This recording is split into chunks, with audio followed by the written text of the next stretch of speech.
Let's talk about the fear everybody has. What if the tenants don't pay? What if they stop paying rent? What if they won't leave? What if you're stuck carrying the property? These are real concerns. Non-payment happens, but the real issue isn't the tenant. The real issue is whether the asset is structured to survive it, and that's what we're going to look at here. Non-payment is real. Sometimes tenants stop paying. Sometimes you have to go through the process. Legal notices, maybe an eviction, maybe some legal fees. It happens. But that's part of the business. Real estate isn't perfect, it's managed. The key isn't avoiding every problem. The key is owning assets that can handle the problem when it shows up. Most tenant problems don't actually start with the tenant. They start with the buying decision. The neighborhood you choose, the rent level you set, the type of building you buy, and the management you put into place. All of that is decided the day you purchase the property. So tenant risk really begins with the asset.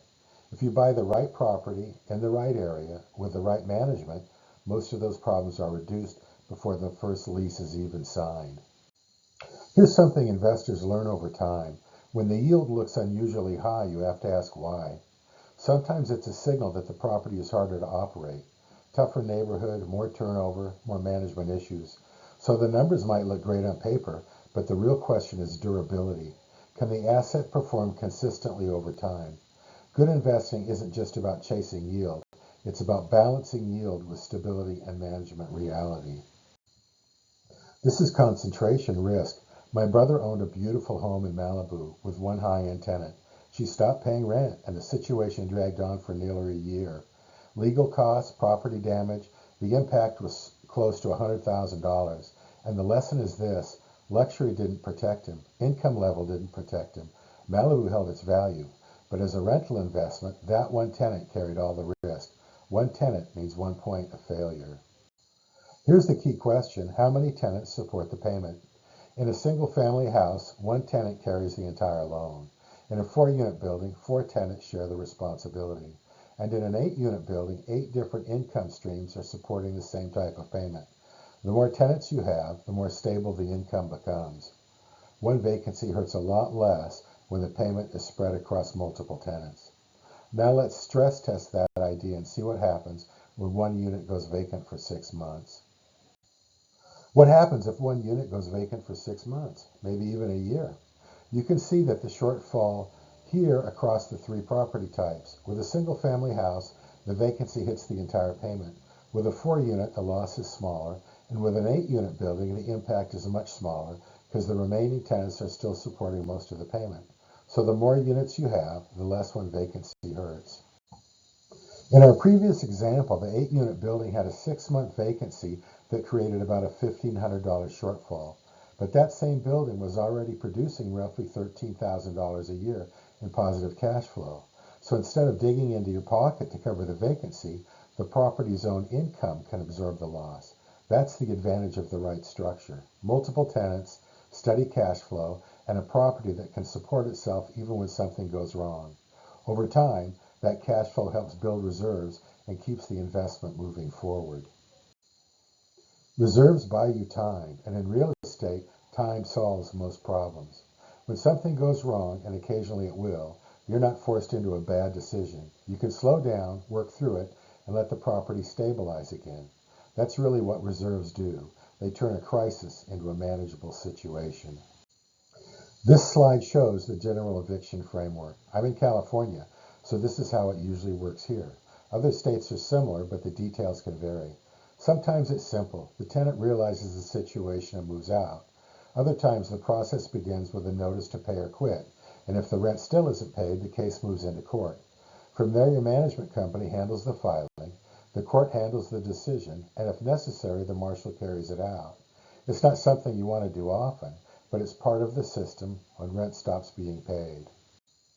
As the investor, you're not managing the property day to day, but you are managing the manager.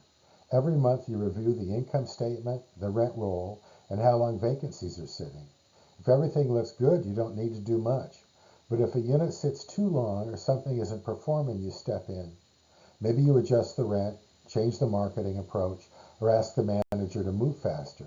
And if the problem continues, sometimes the right decision is to change management. The investor manages the manager. Let's look at the first strategy to reduce volatility. One option is government-backed rent, like housing vouchers or Section 8. In those programs, the government pays a large portion of the rent directly to the owner. Demand is usually strong, and the payments are structured through a contract. It's not perfect. The units have to meet inspection standards, and the program has rules. But it can provide a more stable income stream. So predictable doesn't mean perfect, but it can mean stability. Here's the second strategy: rent slightly below market on purpose. Sometimes stability is more valuable than squeezing every last dollar out of the rent. When your unit is priced a little below the market, it usually rents faster, tenants stay longer, and vacancy risk drops.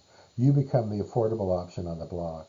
So the goal isn't maximum rent, it's consistent occupancy. That pricing flexibility gives you liquidity when the market changes. The third option is really a last resort bridge. If the business drains reserves but the property still has equity, you may be able to place a second trust deed. This is usually short-term capital, high interest, short duration, and secured by the property. It's not something you want to rely on regularly, but if the asset is solid and you just need time to stabilize the income, it can provide a bridge. The key idea is simple. This is a bridge, not a strategy. Now let's look at how a tenant turnover can create value. When you improve a unit and re-rent it at a higher price, the new income doesn't just increase cash flow, it increases the value of the property. The market may value it through rent multiples, while lenders look at the income using cap rates. And once that value increases, you may be able to refinance and borrow against part of it. So one rent increase can create value through the market, through the lender, and through the borrowing power it generates. Now stretch that idea over time. Each time a unit turns over, you improve it, reposition the rent, and move it closer to the market. One rent increase helps, but when it happens again and again, the impact compounds. Over a few years, those small improvements can create significant equity in the property. So the lesson is this: vacancy isn't always a problem. If the property is in the right market and managed properly, vacancy can actually be an opportunity, a chance to improve the unit, reset the rent, and build value. So here's the big picture. Tenant risk is predictable when the right structure is in place. If you buy the right property, balance yield with stability, diversify your income streams, monitor your management, and maintain reserves, most of these problems become manageable. Real estate isn't about avoiding every issue. It's about building a structure that can handle them. And when you do that, the income, the value, and the stability can compound over time. If you'd like to run these numbers yourself, I use a simple follow-along calculator to model everything we looked at today, and there's a link in the description.